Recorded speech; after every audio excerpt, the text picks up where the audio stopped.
Shalom à tous, Baruch Hashem, on a le route de reprendre le Chok HaEmuna. On est le 18 Nissan et donc on reprend les amis le jardin de la foi. À Derech HaNechona, quel est donc finalement le bon chemin pour avoir une vie de couple réussie? Il faut savoir que tant que tu n'es pas marié, tant que t'es marié, très très important ce qu'on dit les amis, tant que tu es marié, une personne, on parle d'une personne qui se pose des questions, etc., qu'elle sache que tant qu'elle est mariée, avec une bonne prise en main, eh ben, tu peux solutionner tous les problèmes de Shlom Bayit, peu importe la difficulté des problèmes que tu es en train de traverser. Al-Kochash al-Adracha, si jamais tu as une bonne prise en main, un bon guide, comme il faut, d'après le chemin de la Emouna, alors, il leur avait dit, j'ai des témoins de dizaines, des milliers de personnes, de couples qui supportaient des trucs terribles, des problèmes de Shlom Bayit terribles, et que même ils étaient déjà inscrits à la rabbanout pour divorcer, au tribunal rabbinique pour divorcer, avec une date de divorce déjà fixée. Et Baruch Hashem, ils ont mérité de recevoir des bons enseignements, comment gérer leur vie de couple, le jardin de la paix, la sagesse féminine, un élève du Rav qui leur a expliqué. Et Baruch Hashem, dès qu'ils ont entendu les shiurim, qu'ils ont entendu le da'at du Shlom Bayit, et Baruch Hashem, ils ont pu changer d'un bout à l'autre et sauver leur couple. C'est pour ça que le Rav, il envoie aujourd'hui les élèves, où ça? Il les envoie devant les tribunaux avec des livres pour attraper les gens qui viennent divorcer et les sauver du divorce qui est plutôt auquel.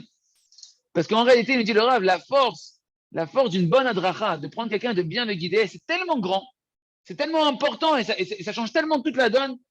Il me dit le Rav qu'à chaque fois qu'il y a des gens qui viennent vers moi et qui me demandent, qui disent qu'ils veulent divorcer, etc., alors moi, en réalité, je ne laisse même pas leur temps de raconter toutes leurs plaintes qu'ils ont les uns des autres mutuellement, ce qu'ils se reprochent, leurs problèmes, leurs arguments, etc., qu'ils ont l'un envers l'autre. Mais je leur demande tout de suite de m'écouter. Avant tout, je leur demande de m'écouter, de prendre des CD à moi, d'étudier. Pour le mari, je dis, prends le livre, le jardin de la paix, va prendre une adracha, va prendre une formation, voilà, une formation. Avec une bonne formation, ça change tout. Une fois, bien sûr, mais déjà, le livre, il va déjà être une base de formation. C'est comme quand tu vas faire le code de la route, déjà, tu vas prendre le livre du code de la route pour apprendre comment ça fonctionne. Et le Rav, il dit, et si après avoir étudié le mode d'emploi, tu as encore des problèmes, alors revenez me voir. Mais déjà, prends le mode d'emploi. Tu as eu des problèmes parce que tu ne savais pas comment ça fonctionnait. Donc le Rav dit d'abord apprends comment ça fonctionne, essaie de mettre en pratique. Et si ça ne va pas, tu as besoin d'affiner, tu n'as pas bien compris la théorie, reviens me voir et au moins on parlera le même langage. Tu comprendras ce que je vais te dire.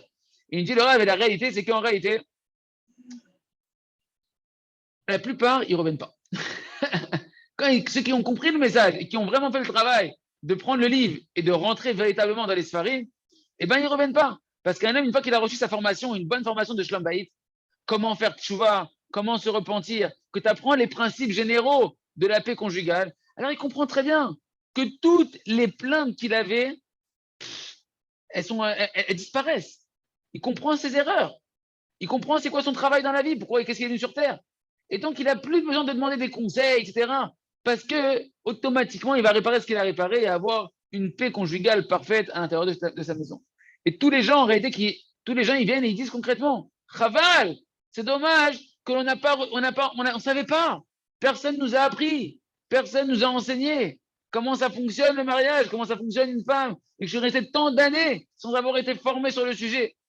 Ça nous aura évité tellement d'amertume, tellement de disputes et de grandes souffrances. Donc, combien, les amis, de se renforcer, d'étudier, peu importe dans quelle situation de la vie on est, il faut se former sur le mariage, savoir comment ça fonctionne, qu'est-ce que Hachem attend de toi. Et quelqu'un qui se pose des questions, ouais, non, mais là, j'en peux plus, c'est trop dur, il vaut mieux divorcer, chas de shalom, qui sache que tant que tu es marié, avec une bonne formation, on peut tout réparer, ben Hachem, shalom bayit, mushlam, une paix conjugale parfaite, Hachem. On continue avec le jardin des louanges. On raconte qu'une fois, Rabbi Nathan de Breslev, il a fait un shiur. Et voilà que, en plein milieu de son shiur, il y a quelqu'un qui est rentré et qui était un peu malade mental.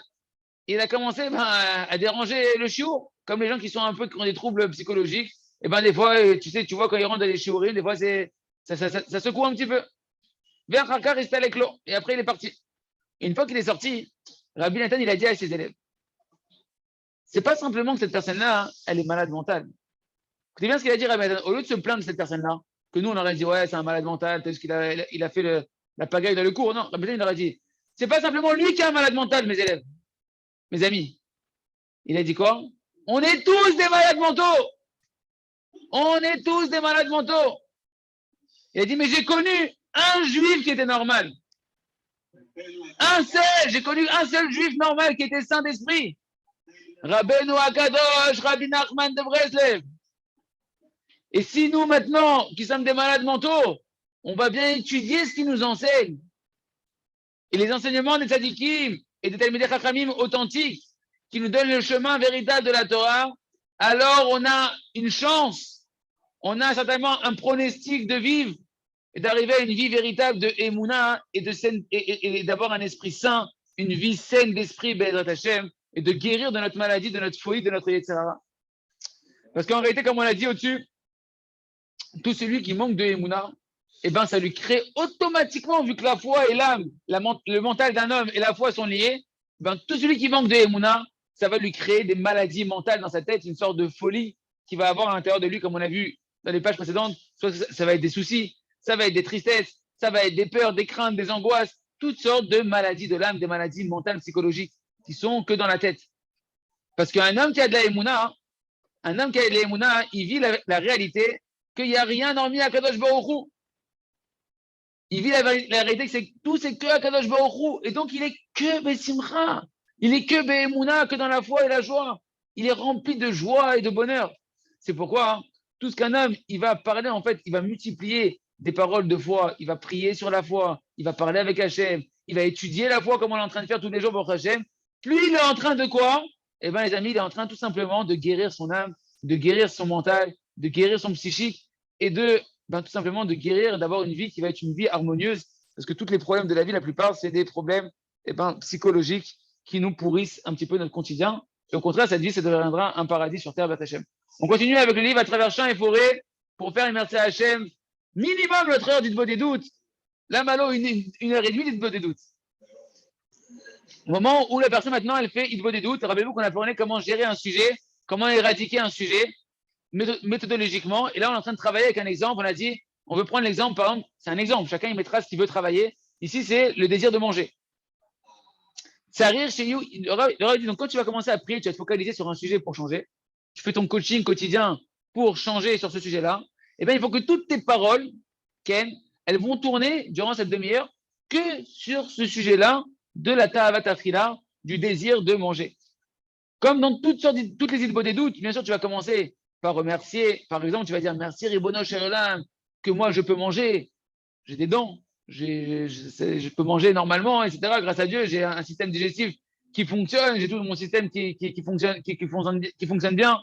Merci à Kadosh Baruch Hu que je n'ai pas besoin de manger par infusion. On voit des malades que Dieu nous en préserve, ils mangent par une sonde gastrique. Hachem Ishmor. Il y a même des enfants qui naissent des fois comme ça, que Dieu nous en préserve. Ils ne peuvent pas manger normalement. Merci Ribono Shel Olam que j'ai de l'appétit et que je manque pas d'appétit. Des gens, ils n'ont pas d'appétit, Birlal. Merci Ribono Shel Olam que je sens le goût de ce que je mange et que je peux me délecter de ce que je mange. Et ça, les amis, avec la corona, celui qui a traversé ça, c'est très spécial de ne plus sentir le goût des aliments. C'est quelque chose de terrible.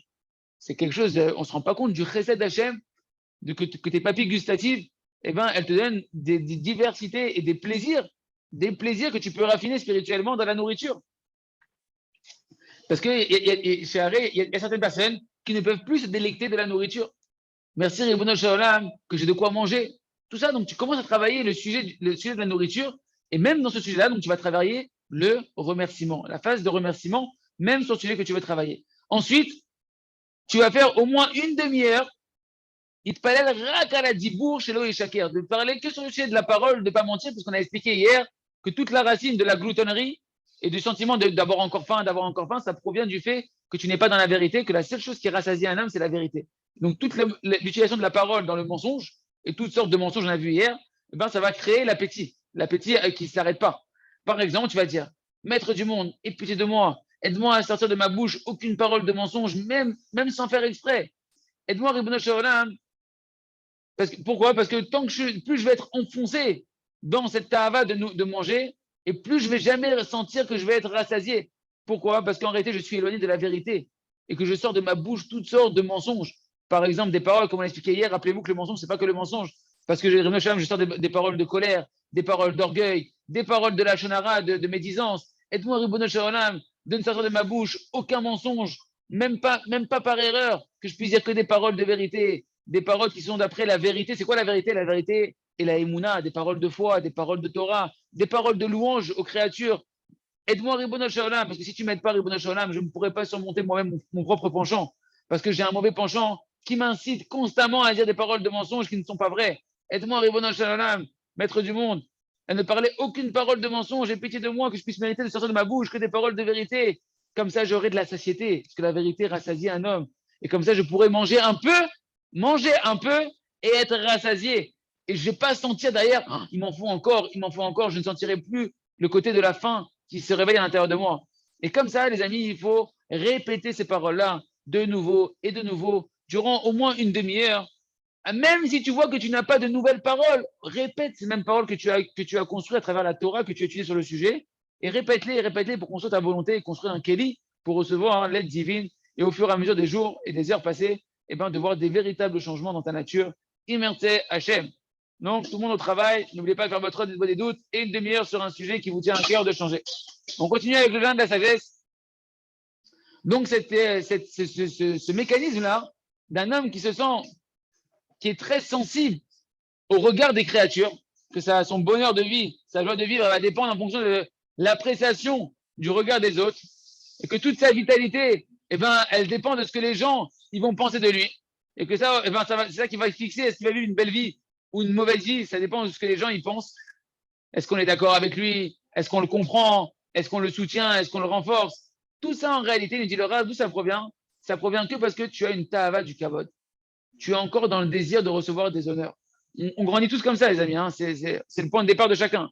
On a un désir de recevoir des honneurs, de l'attention. On va dire autrement, c'est de l'attention. Comme on a expliqué au-dessus, que ça, c'est une maladie de l'âme terrible. Qu'un homme, il est dans une situation où il veut de l'attention, mais trop anormale. Il veut du kavod de manière anormale. Il court derrière le kavod sans s'en rendre compte. Il attend le regard des autres sans s'en rendre compte. Comme s'il courait après sa propre vie. Et en réalité, cette maladie de l'âme, c'est la conséquence directe, cette maladie de l'âme de vouloir le kavod, de vouloir l'attention des gens, c'est une conséquence directe du manque de confiance en soi, qui provient elle-même de l'hérésie qui pense qu'il n'y a que moi, et moi, et moi, et moi. Et tu ne dis pas la émouna à la fois, que tout ça vient d'Akadosh Baruch Hu, et qu'il n'y a que Akadosh Baruch Hu qui compte pour toi véritablement. Tu dois te concentrer que est-ce que je fais plaisir à Akadosh Baruch Hu. Et donc, c'est sûr que cette personne-là, elle ne peut pas trouver de véritable joie de vivre. Parce que son lien avec sa vie à lui et avec son but à lui, il n'est pas là. Il a déconnecté parce qu'il ne vit pas sa propre vie, il vit la vie que les gens ils pensent de lui. Et donc, automatiquement, il ne peut pas être heureux. Il ne vit pas le scénario qu'Hachem il t'a proposé, qui est ton costume sur mesure. Toi, tu regardes ce que les autres ils pensent de toi, comment tu veux rentrer dans le costume que les gens ils penseraient que tu devrais rentrer. Et à cause de ça, tu es malheureux. Mais si tu acceptais le costume de ta vie, que Hachem il t'a donné, ta femme, tes enfants, tes traits de caractère, qu'il est sur mesure, tu verrais que Bémet, il est sur mesure et que quand tu es dans un costume sur mesure, tu es au top. Tu te sens bien dans ta peau et tu es heureux. Et Hachem, c'est que chacun il apprenne à vivre comme le simple, inertie Hachem. On continue avec le Sefer.